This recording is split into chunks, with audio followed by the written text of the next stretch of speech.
아멘. 오늘 주시는 주님의 말씀입니다. 할렐루야.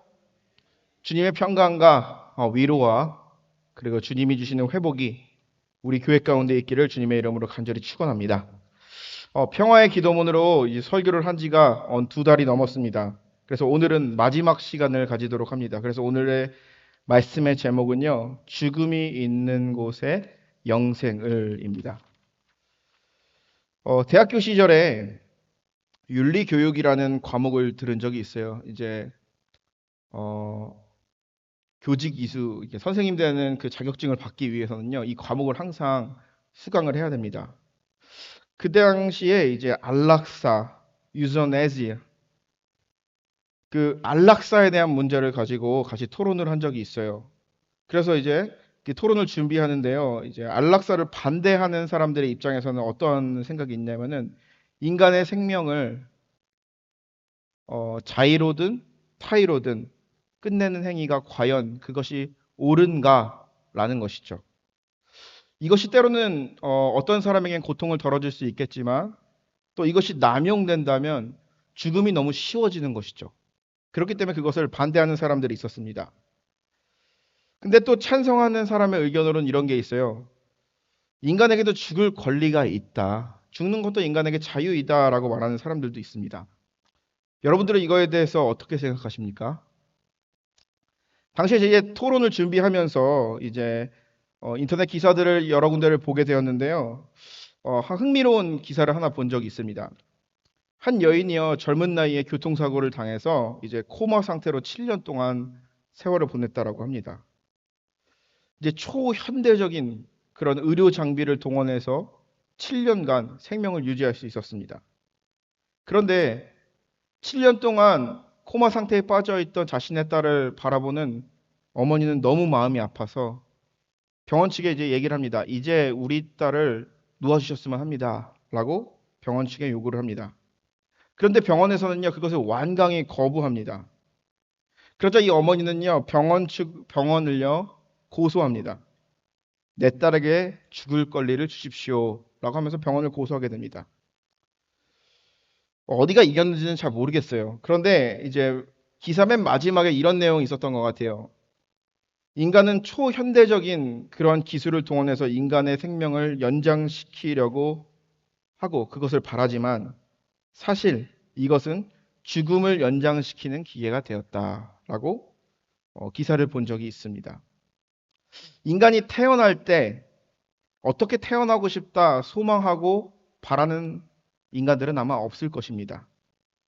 그런데 반면에 우리가 죽을 때 어떠한 모습으로 죽고 싶다, 어떠한 때에 죽고 싶다라고 말하는 사람들은 많은 것 같습니다. 아니, 우리 모두일지도 모릅니다. 대부분 이렇게 말합니다. 나는 자다가 죽고 싶어요. 또 어떤 사람들은 나는 명예롭게 죽고 싶어요. 그런 소망과 희망을 가지고 있는 것이 바로 우리들의 모습입니다. 어떤 목사님들은 이렇게 얘기합니다. 저는 설교하다가 마지막 설교 끝나고 이 자리에서 죽고 싶습니다. 라고 말하는 목사님도 있어요. 그런데 존경스러운데 저는 아니에요. 저는 그러고 싶지 않아요. 그리고 또 흥미로운 것은요. 어떤 영화 감독은요. 레디 저 이제 죽으러 갑니다. 레디 액션 하고 이제 죽는다라고 얘기합니다. 그래도 어떤 코미디언은 이렇게 얘기합니다. 제가 지금까지 얘기한 거는 다 재밌으라고 한 말인데요. 이제부터는 진심입니다. 저 이제 죽습니다. 하고 그냥 죽고 싶다라고 말하는 사람도 있었습니다.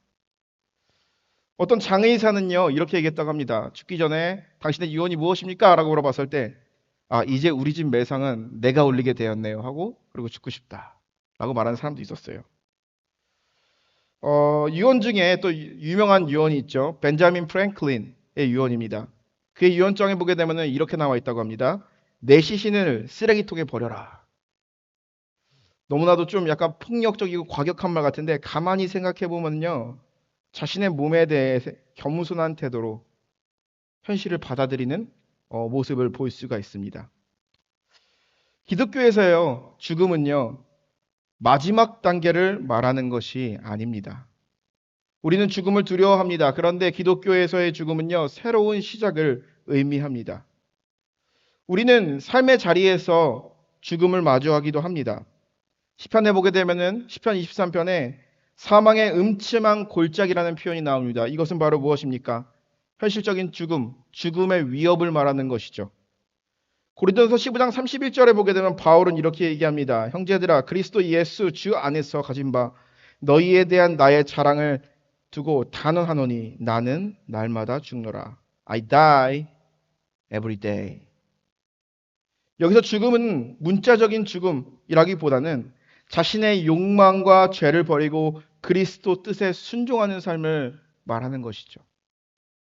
그리스도 뜻에 순종하면서 거룩한 삶을 하루 동안 살아왔습니다. 그런데 다음 날 일어나 보니 내 안에 있는 죄성이 올라오기 시작합니다. 그런데 그때 사도 바울은 얘기하는 거죠. 그 죄성이 올라왔을 때 내 자신을 죽이고 자기 자신을 예수 그리스도께 순종하며 나아가는 삶을 살기로 결단을 한 것이죠. 바울의 삶을 보면은 실질적인 죽음의 위기가 굉장히 많았던 것을 우리는 알 수가 있습니다. 어떻습니까? 항해 중에 배가 난파해서 파손을 경험한 적도 있고요. 그리고 또 옥중에 있을 때에 심한 매질을 당하기도 했어요. 그리고 여행 중에 강도를 만나기도 했고, 그리고 자신의 동족 유대인들에게 죽임을 당할 뻔했고, 그리고 또 자신이 복음을 전한 이방인들에게도 목숨을 빼앗길 뻔했습니다. 그리고 건강하면 참 좋았을 텐데 사도 바울은 건강하지 않았어요. 고치지 못하는 이 난치병을 끌어안고 평생 죽음의 위협에서 벗어나지 못하는 것이 바로 사도 바울이었습니다. 그런데 고린도후서 4장 12절의 말씀을 보면 얘기합니다. 그런즉 사망은 우리 안에 역사하고 생명은 너희 안에서 역사하느니라. 사망은 우리 안에서 역사하고 라는 바울의 고백은요. 그의 죽음이, 그의 삶이, 사도로서 살아가는 그의 삶이 얼마나 죽음이 도사리고 있었는지, 그의 삶 가운데 얼마나 많은 죽음의 위협을 경험했는지에 대해서 우리는 알 수가 있습니다. 그런데 4장 16절에 보는 사도 바울은 이렇게 고백합니다. 그러므로 우리가 낙심하지 아니하노니 우리의 겉사람은 낡아지나 우리의 속사람은 날로 새로워지는도다. 사도 바울은요, 시시각각 사망의 위협을 받지만 낙심치 않는다라고 이야기합니다. 그 이유는 바로 무엇이냐? 죽음을 두려워하지 않았다라는 것은요, 사도 바울은 믿는 것이 있었기 때문이죠. 그것은 바로 우리의 겉사람은 낡아져서 사라지나 이 죽음이라는 것을 통하여서 새로운 세계로 간다라는 것을 알았기 때문이라는 것이죠. 믿음을 가진 신앙인들이 삶 속에 가장 아름답고 귀한 요소 중에 하나가 있다면 죽음을 대면하는 용기라는 것이죠. 우리가 몇 주간 이 성 프란시스가 드린 이 평화의 기도문을 가지고 같이 말씀을 나눴습니다. 그런데 우리가 주보에 보게 되면 마지막 끝부분에 이렇게 나와 있죠. 자기를 온전히 내어줌으로써 영생을 얻었기 때문입니다. 라고 마지막 부분을 이야기합니다. 그런데 이 프란시스가 쓴 원문을 보게 되면 이렇게 번역되어 있습니다. 우리가 죽음으로써 영원한 세계로 다시 태어나기 때문입니다. 죽음은 인간들이 두려워합니다. 죽음을 어느 누구나 피하고 싶은 것이 바로 사람의 마음입니다. 그런데 프란시스는 고백을 하는 것이죠. 죽음이라는 것이 있는데 죽음이라는 것은 모든 이들에게 두려움을 주고 모든 이들에게 아픔을 주지만 이 죽음이라는 것을 통해서 새로운 세계로 다시 태어난다라고 고백을 하는 것이죠. 우리 그리스도인은 반드시 죽음을 이기고 반드시 죽음을 이겨야만 합니다. 그리고 이길 수 있습니다. 그러면 우리가 어떻게 이 죽음의 두려움을 이길 수 있을까요? 우리가 평화의 기도문을 이제 2달 동안 우리가 같이 묵상하면서 나눴는데요. 오늘 이 말씀을 보면서 우리가 그리스도인으로서 죽음이라는 것을 떠올렸을 때 인간적인 마음으로 깊은 슬픔과 두려움이 있지만 그 두려움을 극복할 수 있는 비결, 죽음의 가치를 우리가 알아가는 그 시간이 되기를 주님의 이름으로 축복합니다. 첫 번째로 죽음을 이기는 비결은 바로 무엇이냐면은 내세에 대한 확신을 갖는 겁니다. 내세에 대한 확신은 바로 무엇이죠? 천국에 대한 확신을 갖는 것이죠. 우리 5장 1절 말씀에 보면은 이렇게 얘기합니다. 만일 땅에 있는 우리의 장막집이 무너지면 하나님께서 지으신 집, 곧 손으로 지으신 것이 아니요 하늘에 있는 영원한 집이 우리에게 있는 줄 않으니라. 여기서 말하고 있는 땅에 있는 장막집, 영어 성경에 보게 되면은 earthly tent, 텐트를 말하는 거예요. 천막을 얘기하는 거예요. 그 장막집이 말하는데 그것이 무너지면이라고 얘기합니다. 바울이 설명하기에 이 장막집이라는 것은 이 땅을 살아가고 있는 인간의 육체를 이야기하는 것이죠. 그리고 우리 이 텐트와 같은 우리의 육체가 무너졌을 때 하늘에는 영원한 집이 예비되어 있다라는 것을 바울은 확신했습니다. 우리가 잘 알고 있듯이 사도 바울은 복음을 전하는 사도였습니다. 그리고 예수님을 만나기 이전에는 사람들에게 율법을 가르치는 훌륭한 랍비였습니다. 그런데 그 우선적으로 그의 직업이 있었다면 그는 텐트 메이커였어요. 천막을 만드는 사람들, 천막을 만드는 전문가였다라는 것이죠. 그렇기 때문에 어느 누구보다도 텐트를 많이 설치해 봤을 것이고 어느 누구보다도 이 텐트에 대한 지식을 가지고 있었을 것입니다. 그런데 사도 바울이 고백합니다. 장막집이 무너지면이라고 얘기하죠. 텐트는 영원할 수가 없다라는 것이죠. 아무리 좋은 텐트라고 할지라도 그거를 오랜 세월 동안 방치해 두면요. 그 텐트가 찢어지고요. 그리고 본드가 붙은 부분, 이 실된 부분이요. 떨어지기 마련이라는 거죠. 바울의 시대를 봤을 때 아무리 좋은 가죽으로 이 캐노피를 덮었다 할지라도 언젠가는 그 가죽은요, 낡고 해지기 마련입니다. 아무리 좋은 옷감으로라도 만들었다 할지라도 이것은 언젠가는 해진다라는 것이죠. 구약 성경에 보게 되면 이스라엘 백성들은요, 아주 오랜 세월 동안 텐트 생활을 했습니다. 가나안 땅으로 가는 여정 가운데 그들은 텐트를 쳐서 성막에서 예배를 하고 텐트를 쳐서 살아가는 것이 바로 그들이었습니다. 그들에게 정말 가지고 싶은 것이 있다면 무엇이었을까요? 번듯한 집을 갖고 싶었던 것이죠. 바울의 시대도 마찬가지였습니다. 텐트에 사는 사람들은 가난한 사람들이 사는 것입니다. 그들의 소원은요, 바람이 불어도 비가 와도 무너지지 않는 그 집을 갖게 된다는 것이죠. 그런데 바울은요, 이렇게 얘기합니다. 우리의 인생은 마치 텐트와도 같다라는 것이죠. 우리의 장막이, 우리의 텐트가 언젠가는 무너지는 그 시간이 온다라는 것이죠.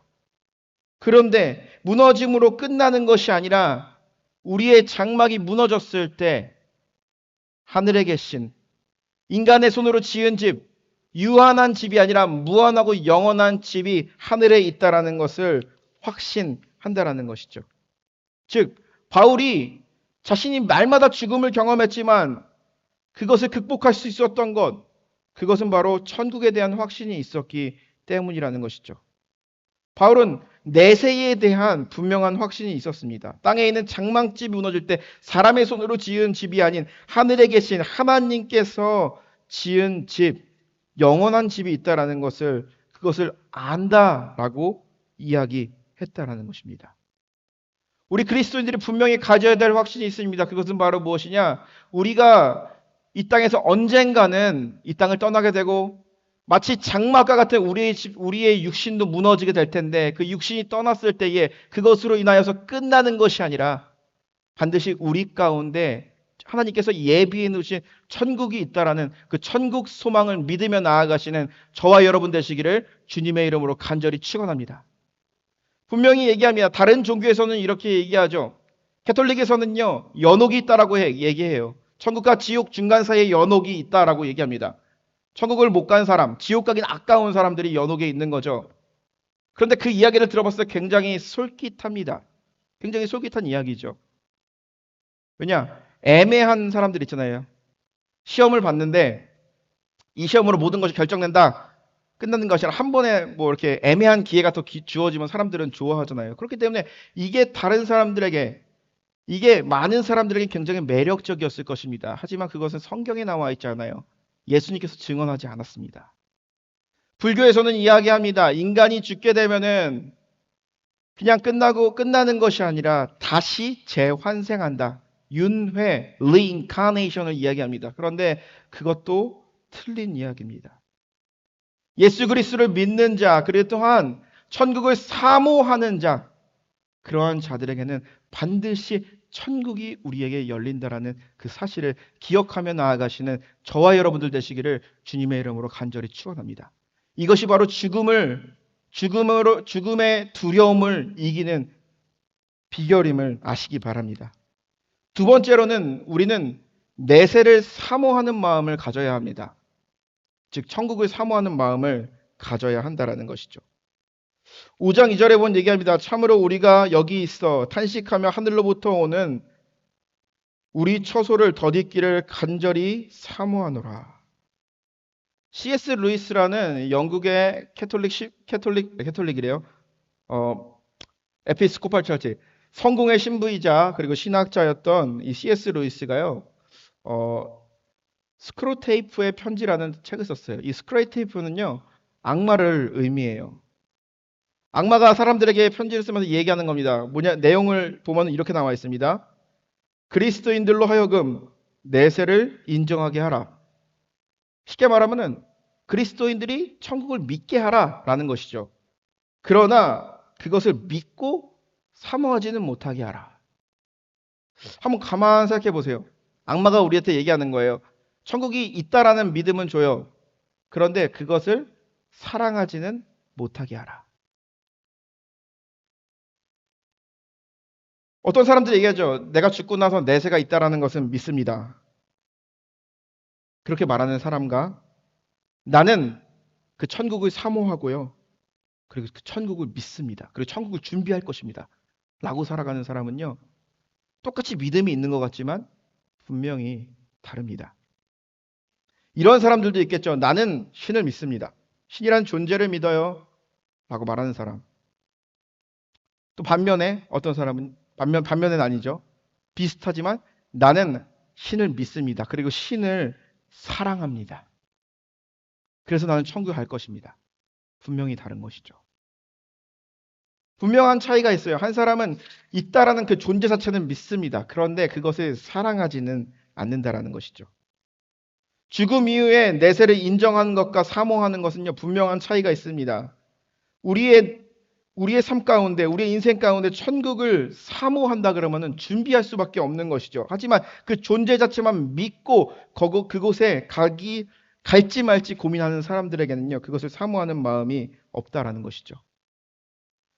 그리스도인들의 거룩한 삶의 동기는요, 천국을 사모하는 데서부터 시작됩니다. 나를 위해 예비된 천국이 있으니 이 땅의 삶에 너무 연연하지 말고, 그리고 부끄럽지 않게 살아야지. 하나님 말씀대로 하나님이 나에게 맡겨주신 많은 사람들을 사랑하며 살아야지 하면서 거룩한 동기가 나오는 것이죠.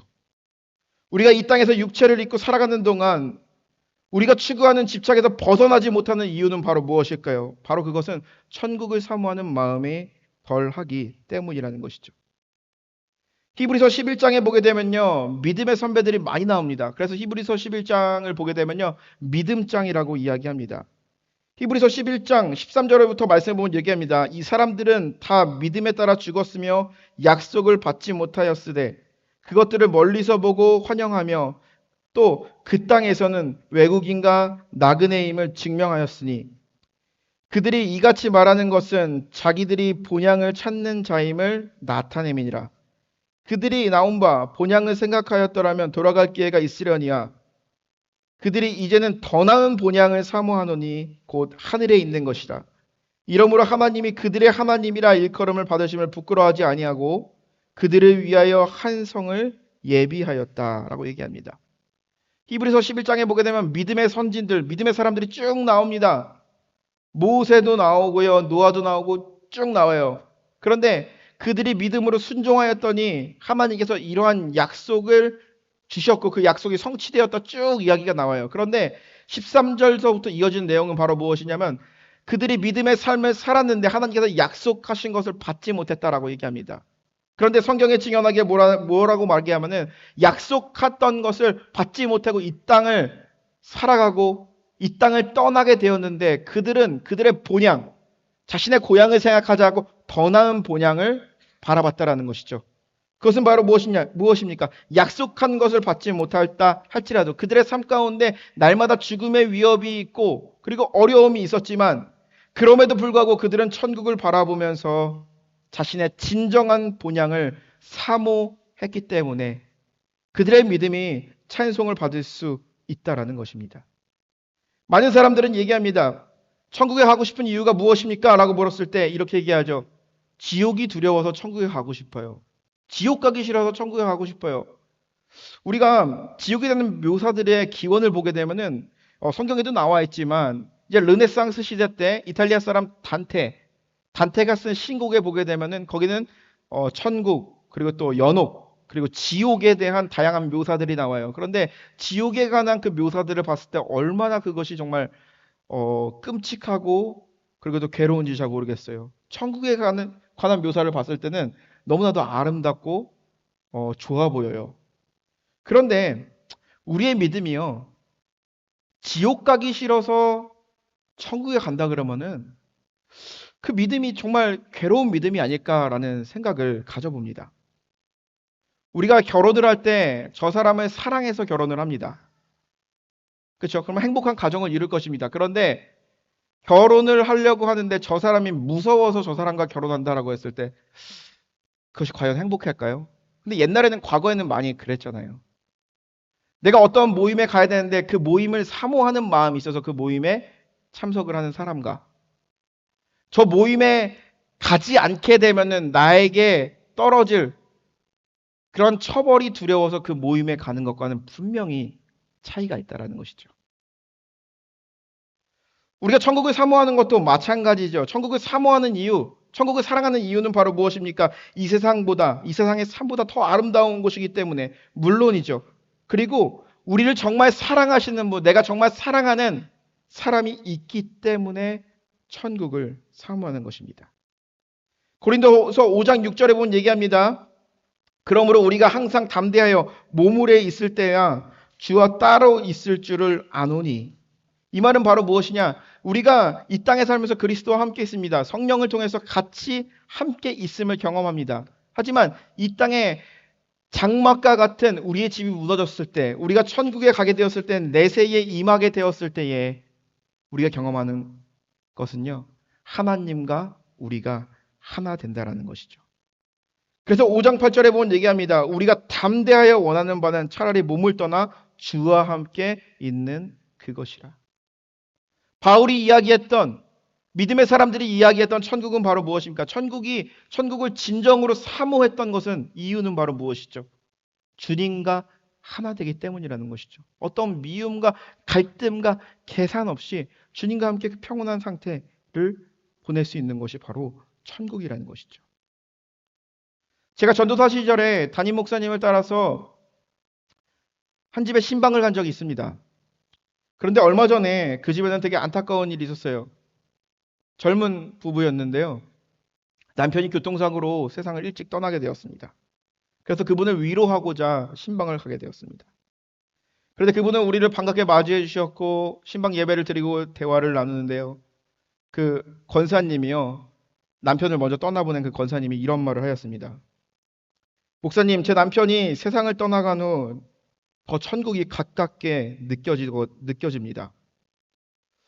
예전에는 천국이 멀리 있는 것이라고 생각되고 뭔가 희미하고 추상적인 이미지로 남고 내 마음 가운데 뭔가 그것이 새겨지지 않았는데 사랑하는 남편이 거기 있다고 생각하니까 천국이 너무 가깝다고 느껴지네요. 사랑하는 사람이 거기 있기 때문에 그곳이 가깝게 느껴지는 것입니다. 천국이 천국인 이유는 바로 무엇입니까? 우리의 소원, 우리가 정말 만나고 싶은 그 예수 그리스도를 만나고 천국에 가게 되면 우리가 사랑하는 이들을 만날 수 있게 되며 그리고 또 그곳에서는 갈등과 어떠한 미움과 그리고 어떠한 악한 것이 존재하지 않기 때문이라는 것이죠. 지옥이 두려워서 천국에 가는 것이 아니라 천국을 사모하기 때문에 천국을 정말 바라기 때문에 정말 만나고 싶은 사람이 많기 때문에 그리고 가장 만나고 싶은 예수 그리스도를 만나야 하기 때문에 우리는 천국을 사모하는 마음을 가져야만 합니다. 죽음이라는 것은 두렵습니다. 감정적으로 우리를 디프레스하게 만들고 괴롭게 합니다. 하지만 그 죽음이라는 관문을 통과했을 때 우리에게 주어지는 것은 새로운 세상이며 그 세상에는 우리가 정말 사모하는 하나님이 함께 계시며 하나님과 하나 되어 살아간다라는 것을 믿으시는 저와 여러분 되시기를 주님의 이름으로 간절히 축원합니다. 세 번째로는 죽음의 두려움을 이길 수 있는 세 번째는요. 우리는 내세를 준비하는 삶, 천국을 준비하는 삶을 살아가야 한다라는 것입니다. 고린도서 5장 10절에 보면 얘기합니다. 이는 우리가 다 반드시 그리스도의 심판대 앞에 나타나게 되어 각각 선악간에 그 몸으로 행한 것에 따라 받으려 함이라. 우리가 생각합니다. 저는 어렸을 때 그런 이미지를 떠올렸어요. 만약에 우리가 죽었을 때에 뭔가 이렇게 검사하는 사람이 딱 앞에 있는 거예요. 그러면서 당신은 천국, 당신은 지옥, 이렇게 뭔가 이렇게 걸러내는 뭔가 그런 이렇게 확인하는 사람이 있어가지고 그렇게 사람들이 이제 천국 갈 사람은 천국에 가고 지옥 갈 사람은 지옥에 떨어지나 뭐 그런 이미지도 굉장히 많잖아요. 그런 이미지를 떠올렸어요. 그러면서 나는 과연 어디에 갈 것인가 이런 생각을 굉장히 많이 했던 것 같아요. 그런데 오늘 우리가 읽은 본문을 보게 되면은 우리가 반드시 그리스도의 심판대 앞에 여기 심판대라고 이제 번역된 단어를 헬라어 단어를 보게 되면은 베마라고 합니다. 베마.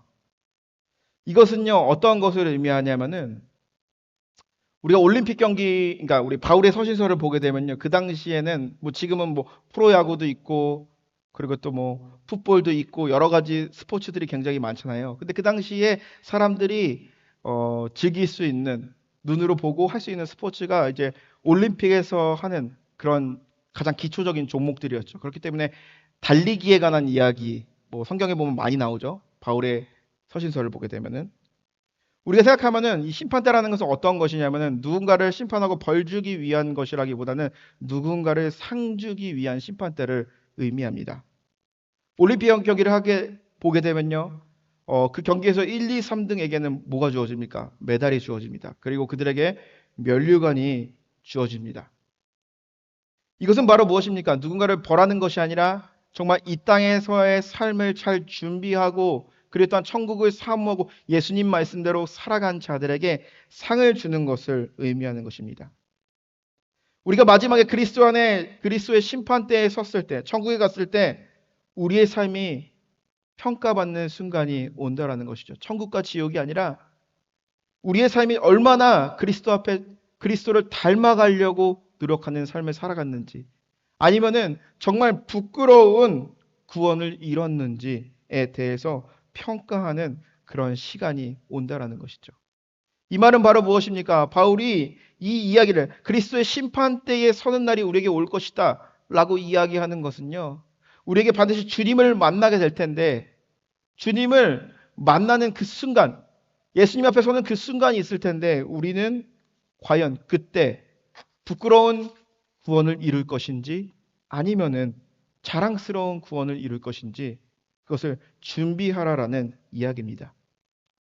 라틴어에 보게 되면은 메멘모토리라는 말이 있습니다. 이 말은 어떤 말이냐면은 미리 죽음을 기억해라. 당신의 죽음을 기억해라라는 의미입니다. 메멘모토리. Remember when you are death. 네가 언젠가 죽을 것을 기억해라라는 의미죠. 근데 이 말을 언제 사용했냐면은 로마 시대 때 이제 한 장군이 전쟁에 나가가지고 큰 승리를 거둡니다. 그러면은 이제 거대한 개선문에 이제 장군이 지나가겠죠. 그래서 개선 장군이란 말을 쓰겠죠. 딱 지나가는데 맨 앞에는 장군이 앞에 서고요. 그 뒤에는요 여러 가지 이제 뭐 그 밑에 사람들이 쭉 쓰겠죠. 그래서 마차 맨 뒤에 노예 한 명이 쓰게 됩니다. 그러면서 이 노예는요 뒤에서 계속 이렇게 소리를 지르는 겁니다. 메멘모토리, 당신도 언젠간 죽을 거라는 것을 기억하십시오. 왜 이러한 전통이 있냐면은 큰 승리를 거뒀지만 언젠가는 당신에게도 죽음의 때가 온다. 죽음을 준비하라라는 그런 의미인 것입니다.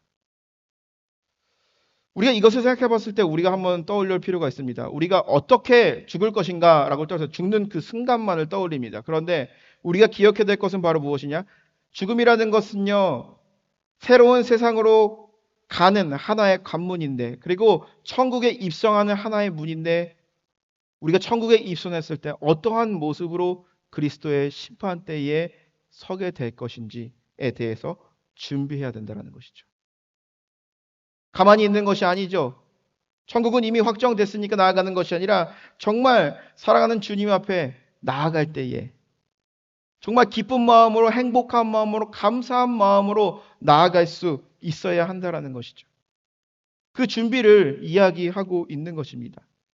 그렇기 때문에 사도 바울은요, 죽음의 위협이 오고 그의 삶 가운데 죽을 뻔한 여러 가지 이유가 있었고, 그리고 여러 가지 상황이 있었지만 그것을 극복할 수 있던 비결은 바로 무엇인지 아십니까? 그의 삶 가운데 철저한 죽음을 향한 준비가 있었고요.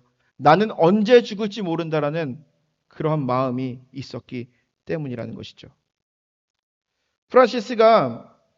우리 프란시스의 기도문을 가지고 이제 2달 동안 설교를 나누게 되었는데요. 일찍 죽었어요. 40살에 세상을 떠나게 되었습니다. 20살 때 예수님을 만나고요. 그리고 20살, 20년 동안 수도사로 살아가면서 가난한 자와 그리고 또 약자와 그리고 청빈한 삶을 살아갔던 그런 수도사였습니다. 근데 병에 걸려서 거의 죽으려고 하는 그 순간에 그의 친구 중에 의사가 한 명 있었어요. 이 의사가 찾아와서 이 프란시스에게 질문을 합니다. 얼마나 많이 아파요? 프란시스 대답하죠. 많이 아픕니다. 프란시스는 또 다시 질문해요. 이제 내가 얼마나 살 수 있을 것 같습니까? 그러다 친구는 이렇게 대답을 합니다. 주님께서 당신과 함께 하시기 때문에, 그리고 당신은 정말 선한 삶을 살았기 때문에 곧 병에서 일어날 겁니다. 병마를 싸고 일어나서 보통 사람들과 똑같이 될 거예요. 걱정하지 마요. 그러자 이 프란시스는요, 씩 웃으면서 얘기합니다. 친구, 솔직하게 말해주세요. 나는 죽음 따위를 두려워하는 그런 소쩍새가 아닙니다. 솔직하게 말해주세요. 그러자 그 친구는요, 눈물을 흘리면서 이렇게 얘기합니다. 사실 당신의 병은 고칠 수 없는 난치병입니다. 제가 봤을 땐 금년 초가을을 못 넘길 것 같습니다. 라고 이렇게 얘기했다고 합니다.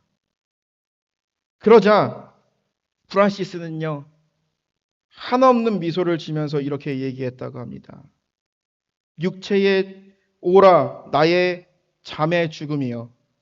나의 잠의 죽음이요. 나는 주님과 함께 있는 천국을 향하여서 달려갑니다. 하면서 눈을 감았다라고 합니다. 그 누구보다도 행복한 미소를 짓게 되면서. 이런 고백을 할 수 있었던 이유는 바로 무엇일까요? 그의 삶 가운데, 인생 가운데 죽음이라는 개념을 두려움의 개념으로 이해한 것이 아니라 다시 태어남으로 이해한 거죠. 그리고 그의 삶 가운데 철저한 죽음에 대한 준비가 있었다라는 것이죠. 그것은 바로 무엇입니까? 내가 오늘 죽을지 내일 죽을지 10년 후에 죽을지 모르겠지만 하나님 앞에 경건하며 정직하며 이웃에게 따뜻한 사람으로서 살아야 되겠다. 그리고 다짐과 그의 삶으로 그 모든 것을 보여줬기 때문이라는 것이죠. 사랑하는 성도 여러분, 오늘 어떻게 보면은 평화의 기도문 마지막을 정리하면서 우리가 이런 말씀을 나눴습니다.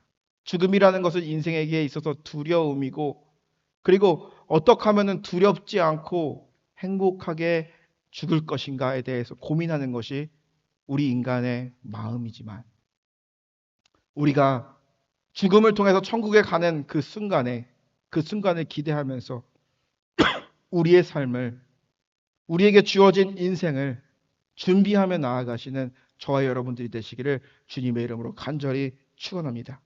그리고 우리가 오늘 이 말씀을 다시 한번 묵상하면서 우리의 삶 가운데 도사리고 있는 우리의 영혼을 파괴하고, 그리고 또한 우리의 삶 가운데 우리의 감정을 파괴하고 우리의 여러 가지들을 힘들게 하는 여러 가지 죽음의 권세로부터 승리하며 나아가시는 저와 여러분들이 되시기를 주님의 이름으로 축복합니다. 우리 마지막으로 이 평화의 기도문 같이 한번 읽고 제가 기도하고 마치도록 하겠습니다. 평화의 기도문을 우리가 천천히 같이 읽으면서 우리가 2달 동안 나눴던 말씀들 다 기억 못할 거예요. 저도 기억이 안 날 수도 있어요. 그런데 여러분들 마음 가운데 2달간의 이 시간 동안에 새겨진 말씀이 있다 그러면 그것을 떠올리면서 하나님, 나를 평화의 도구로 사용하여 주시옵소서.